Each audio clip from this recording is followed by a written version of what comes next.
Shelty, how are you today? And the big news accompanying your answer here is that you've been to Geneva on the Lake, where City Limits just spent a very relaxing 4 days drinking. What were you drinking? Whiskey? I wasn't drinking much. A little bit of wine. A little bit of wine rum and Coke. And playing wiffle ball.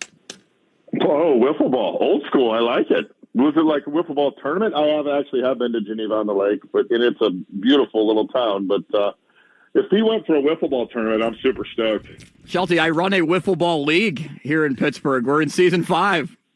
That is tremendous. I love that. Is it the old school wiffle ball or which one are you going with? So we do play in an old school league, but our league we use black big barrel Easton Pro Stick bats and like baseball training balls. So when you hit them, they go far, about 150 feet or so. Wow, I love that. Love that so much.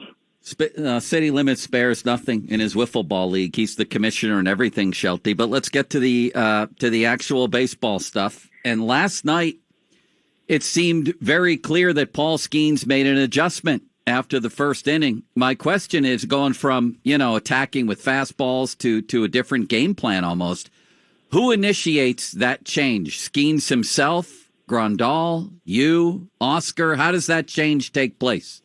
I think it's a combination of, number one, Paul and Yaz first starting off and talking about what's working and not working, and then having a conversation with Oscar about, hey, we're going to adjust off it. The one thing that's the most encouraging is that Paul has multiple weapons that he's able to go to, and, to go away from a 100-mile-an-hour fastball and go to the splinter and use his curveball more and even use the changeup more, and then to be able to go back to it. But it's a combination, and I think it's one of the things that Yaz does really well is just making sure that, we go with what's working that night. When you look at Skeens, it's kind of interesting. We were talking about this earlier. He's only 6 games into his career. But when he has a night like last night where, by every stretch or by every standard that we hold most pitchers to, it's like, wow, he has a really good start. But for him, it's kind of like, okay, he did okay. And are we maybe getting a little too far ahead of what the expectations should be for a guy who's in his who's going to be making his 7th major league start the next time he goes there? Yeah, we can and should get excited about him, and Jones both. But I think we also have to realize it's the big leagues. There's things that are going to happen, and there's going to be starts where they don't have their best stuff and they get roughed up, because it is the big leagues. But at the end of the day, I'm glad that both these guys are both in our rotation. And, can we have high expectations? Yes, but we also have to realize that, it's the major leagues and people are going to make adjustments and we're going to have to adjust back. We saw Paul do that last night, which I thought was really impressive. Shelty, he was bumped from Sunday to Monday, and there's all kinds of theories out there. The Pirates wanted the home gates. You just wanted to, act proactively in terms of preserving his arm. All kinds of things out there with that. What was the reason that you didn't pitch him Sunday and went with Monday? We gave him an extra day's rest. I think, and we've talked about this almost every week on this show, we're trying to do this as much as possible with all of our guys, not just Paul. But we've tried to give Mitch extra days. We've tried to give Falter extra days. We've tried to give Jared extra days. So the fact that, we thought we could run a bullpen game, which we did, and in Colorado, it was giving him an extra day's rest. And we will continue to try to do this, because when we go through stretches where we have a long amount of games in a row, if we can give guys the extra day to, kind of refresh, it's going to be helpful for us later in the season. On top of that, you obviously have the bullpen games that you've done, 2 and 3 days basically. And so the question is, hey, is that a model you're going to continue to use down the road here? Is it something you're going to use to try and skip starts? What are your thoughts on that going forward? Well, I think we'll continue to look at it. We had 2 of them basically where Ortiz was, he didn't start the game, but he was the bulk pitcher in that game. And then we ran just an actual bullpen game that Fleming did a really good job. And, we were pretty aggressive on this last year in September of doing it. We will look for spots to do it when we have the right personnel and we have the right matchups, or if we're trying to get a starter an extra day. So could we see it again? Yeah, with the off days we have coming up, we have an off day after the Cincinnati series, and then, we have another off day. We have another off day before the long stretch after the Atlanta series. So probably be between July 2nd and the All-Star break when we start to look about doing it again. Well, then the next question obviously becomes we were talking about with his bullpen game. You've used Ortiz a couple of times. Is it too simple to say, why not just start him at this point? He's I think it looks like he's really pitched very, very well in his last times out, and it looks like he can go deep, give you some length. So the question becomes, how about him just as becoming a starter when you need him? We could do that. I guess I don't understand why people get caught up in if he starts the game or if he comes in the second inning or the third inning and pitches 5 innings. It really doesn't matter as long as we're getting the best matchups as possible. It really doesn't matter if he starts the game, from pitch one, or if it's a situation where we have someone like we've done with Carmen over a couple starts where they pitch the first inning and third, maybe a little bit longer, so we get more favorable matchups. Well, I'm trying to think about that one just real time here, which might be a dangerous thing. But since Ortiz has already been a starter, couldn't you get maybe 5-6 innings out of him like a normal starter and have it not be really a bullpen, maybe even get all the way to Holderman, Chapman, and Bednar? Well, yeah, but if you look back, he's thrown 5 in both of those. So if we can choose the entry point that we want, then we're in an advantage. So if we can try to choose and make other managers manipulate their lineup for us to have better matchups, that's the whole purpose of the whole starter, issue. So again, it doesn't matter if he starts the game and throws pitch 1, but if we get him and maximize the most matchups we can get, we're going to be in a better spot. Yeah, we were batting this one around the other day, and I actually came down on your side of it with this reason. Holy cow, wait, hold on. Mark, I want someone to mark this right here. You've come down on the same side as me? Yes. This is okay. This is someone historic. Needs to mark this, and someone needs to text Cook and tell him this. Yeah, yes. We definitely will text Cook after the well, he's probably already at the bar. We just need to call the bar. Yeah, exactly. The reasoning was this, and I wonder if this factors into it, is that Ortiz has struggled at times in his major league career, and he seems to be flourishing in this role, and there's a different mentality, I would imagine, being a starter as opposed to coming into a game, and for whatever reason, he seems to be flourishing here, so why change it? What do you think of all that? I think that's a good theory. And at some point he may start again, and we can view him as a starter because I think he has the ability to start. But it's also the thought of you can take advantage of the role that a guy's flourished in. So I do think that is a good thought. I think on the flip side of it, it looks like the bullpen that you imagined you were going to have at the start of the season, which was a little rocky here and there. You had some injury things and with Chapman, Holderman, and Bednar, it looks like that is really coming to fruition. The one thing that's interesting is you've used Chapman a little bit more, it seems like, in the 7th inning instead of the 8th, and Holderman in the 8th. Has that been a conscious thing, or has it been a matchup thing? And obviously, I'm assuming you're really happy with where those 3 guys are right now. Yeah, really happy with where they're at, to go off the last point of that. And then the first point is it's going to matter the matchup. They're both, Holding and Chap are both leverage relievers. Like last night, we used them in the 7th. They were at a situation where they had left, right, left, and they had already taken Friedel out of the game and put in another left-hander. So we were going to get 4 left-handers. We were going to have to make them decide how much of their bench they were going to use. We know the Reds are an aggressive pinch hitting team. They used it at Fairchild for Benson, but we had the left-handers in that stretch, which was Chap. So if we would have had, right-handers or a more conducive matchup that we needed Holding, it would have been Holding in the 7th. But those innings are both really important, and all 3 of those guys have thrown the ball really well over the last month. This segment brought to you by Gutter Helmet. Avoid costly water damage and eliminate gutter clogs with Gutter Helmet. Visit gutterhelmet.com. Pirates manager Derek Shelton on the line. All right, the throws back to the pitcher. Nobody wants the guy to stand up and fire, perfect strikes back to him, but it seems like Grandal's throws are all over the place and that the pitchers sometimes are doing fielding practice on the mound. And then we saw the steal of home with a guy standing up, and people are starting to talk about this. As a former catcher, Shelty, what do you think of Grandal's simple throws back to the pitcher? Issue or no issue?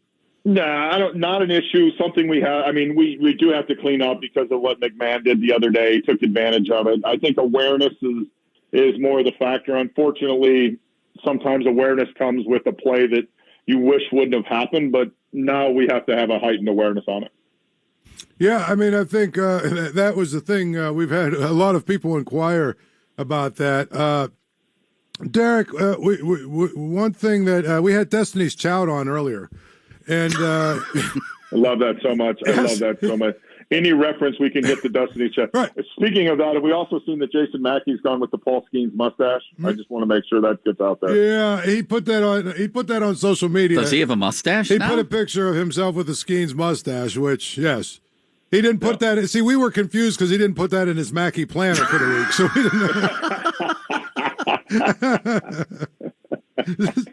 we didn't. So anyway, Destiny's Child was on, and he admitted he was derelict in his duties after the game Thursday. Why he didn't ask you? So I'm going to ask you because it's something that I've asked about for a few days. Why, you had Connor, Joe, and Gonzalez and McCutchen on the bench for that getaway game against Cardinals. But it's not so much that you gave him a day off. It's that in the 8th and the 9th, I thought there were some opportunities you could have used to pinch hit them. So I'm going to allow you to explain yourself because it's a question lots of people want to know. Yeah, it's a good question. And I think, obviously the starting thing has to do with a lot of different things, a lot of different factors. But the pinch hit is a good question. It's like using your bullpen at the end of the game in terms of what you think. Did I have the opportunity to hit for Grandal and Taylor? Yeah, I didn't. At that time, I didn't think it was the best situation. Sometimes you reflect back and look and say like, hey, could we have done something different? Yeah, 100%. So it's one of those situations that decided not to do it. Reflection point, yeah, but in that case, I didn't do it there. No real reason, no specific reason that I could give you other than I thought at the time that was the best matchups we had. Well, I guess the one that really came to mind for me was Gonzalez because you had just had a day off on Monday, I believe, so it didn't feel like he needed a day off, and then it definitely felt like he should be hitting in the 9th inning with two guys who have pretty much done nothing but struggle all year at the plate. So why did again? I decided not to. I mean, both those guys had hits in the game. I felt like it was a better situation for those two guys than it was for Nick at the time. Now, again, reflecting back on it, could I have done it differently? Yeah, but I mean, bullpen usage and pinch hitting usage is going to be the most critically. I mean, you agreed with me earlier for the first time ever, Stark. So, I knew I was going to get one of these. Well, how about Henry Davis that day too? It felt finally, and I don't know if he was already having concussion issues, so maybe that was the case. But it felt like finally, in his final at bat the night before, he got a hold of one where you'd love to see him in the lineup, maybe even DH the next day if you didn't want him to catch with Keller, whatever. Why not him that next day? No, I mean, still, Henry he's on the IL, obviously now, but still work to do. He did take a good swing the night before, but just didn't feel like in that situation that was the best matchup for it. Definitely not catching after night game, after the day game in the heat there, but just felt we had better opportunities.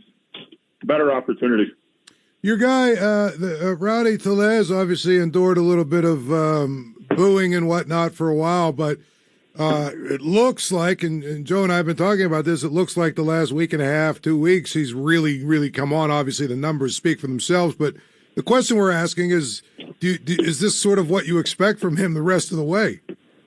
Yeah, it's what, I think that I don't expect, I think he's hitting about 450 in June, so I don't expect that. But the more consistency of the at-bats is what we expected from the get-go. And, I mean, we talked about it, multiple times on this show. He had a rough start. And I think the fact that he's started to get going, he's starting to have better at-bats. Again, go back to the day he hit the home run, the fans getting behind him. There's a little bit of pressure that comes off, a little bit of relief, and I think we're feeling that now, and we're seeing the results of it. I mean, he had a really good road trip. He had 2 doubles yesterday. He had 3 hits the day before. So we're seeing more consistent at-bats out of him, which is important because we need him to be a run producer. Hayes, I'm sure you would like more out of as well. And we got asked this question by a couple people today when we were asking people, what would you ask Shelton if you could? The toe tap from last year, 2 people said that seemed to help him. What happened to that? Specifically in terms of the mechanics, I cannot give it to you. I know, Key's done different things with the leg kick, with the tap. Sometimes it's just a feel of how your body is, what your lower body's doing, what your load is. And I think, we've seen him go through different iterations and hit, but sometimes it's just a feel of where he's at. So can't specifically give you an answer of like why he's gone away from it, but I know he's had success with it. He's had success without it. I think right now he's just trying to get a consistent feel for his timing. One of the things that is consistent among many national guys, a lot of local guys, a lot of people, is that you guys, your team is still maybe 1 or 2 players really away from being where you could, become a serious contender. And if you get to the playoffs, obviously with your pitching, you become very dangerous. And so the question becomes, do you feel like over the next few weeks you will start to have conversations with Cherington and company about perhaps maybe adding something, that you feel like you're still missing?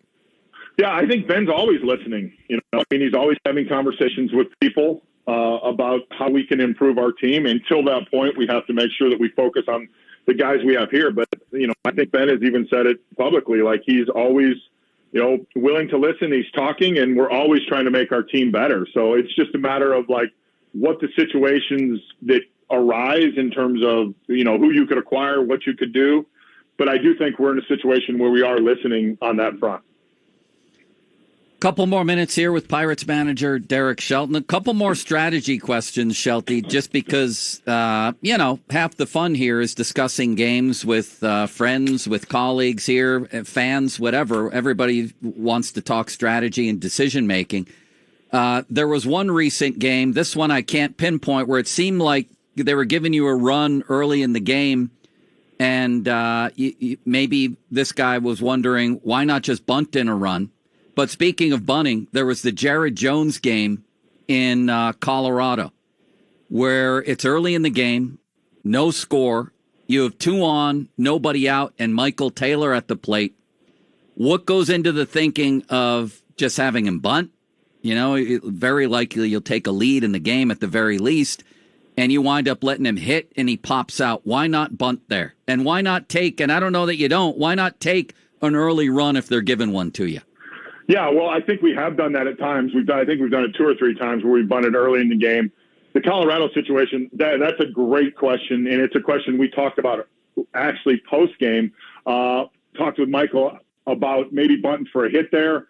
I think the one thing in Colorado, now, number one in that situation, Michael did have numbers off the starter, had good numbers. I think it was like 5 for 12, 5 for 11 off him. So it was giving him an opportunity earlier in the game.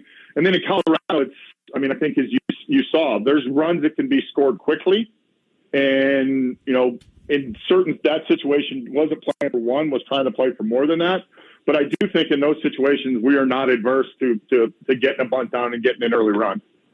Yeah, it's interesting, Derek. That used to be back, back when I growing up and whatever, when you watch baseball, that was like a big deal was, a guy got on first, you bunted him over. I'm assuming there's some, analytical study or some reason why that whole art of that has, especially early in games, kind of gone away. Well, yeah, analytically, they will tell you should never give up and out. I don't necessarily agree with that because there have been times that we've bunted. I mean, we've run the safety squeeze.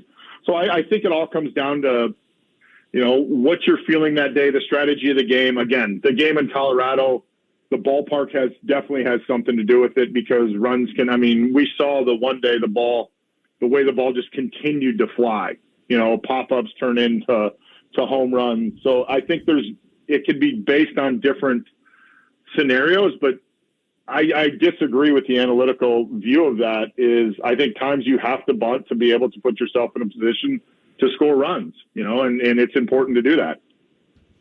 Shelty, people freak out a lot with fundamental miscues like on the bases, and I always point out back to them that happens around baseball. Look at the Reds last night, getting 2 guys picked off, and then every number that I can find, and I'm sure you guys have your own, that reflect base running acumen, you guys actually are pretty good. Like, here's percentage of times a base runner comes in, you're in the top half of the league. Stolen base percentage, you're in the top 6, I think. Outs on the bases, which I think is a great measurement. You guys have a lot of people on base, even if you don't score a ton. You guys are in the bottom part of the league with outs made on the bases. So I think you might actually be a better base running team than people give you credit for. Do your numbers reflect that? Yeah, I would say I was even shocked top 6 on stolen base percentage. I thought we were like in the top 3. Yeah, I think that is. Now, we have made a couple mistakes. We made a mistake last night. We made a mistake 2 weeks ago, a week ago, running into an out at third, I think in the St. Louis series. So we do have to clean those up. But overall, I think we've done a pretty good job. We do a good job going first and third. Second to home, sometimes the outs on the bases can be a situation where, you're trying to get aggressive with 2 outs and you send a guy and they get thrown out and it reflects in there. But overall, I thought we've done a better job on the bases this year. That's twice in one show, Derek, that he's given you compliments. Just so you... I know. I don't know what to do with this. I feel like I'm in a bizarro world right now. Well, yeah, I'm just saying. I just wanted to point that out, that twice in one show. But tonight you got Falter on the mound. Last 2 starts has been 4 innings. He hasn't been able to get out. What does he need to do to sort of get back to where he was, for literally a month and a half? You could have made an argument he was your best pitcher. The last 2 starts, not so much. What does he have to do to get back to that? I think it's back to, number one, the ability to execute the fastball and get early outs. And, his last start, he didn't get hit very hard. He kind of got soft hit to death, and then, made the decision to get him out because we had the stretch of right-handers coming out. But it's basically back to early count outs with the fastball, and then execution of the breaking ball. The last 2 starts, the breaking ball has not been as sharp as it had been over the prior 7 starts. So I think those are the 2 main factors. Shelty, thanks for the time. Good luck tonight, and we'll talk to you next week. All right, guys. See you next week.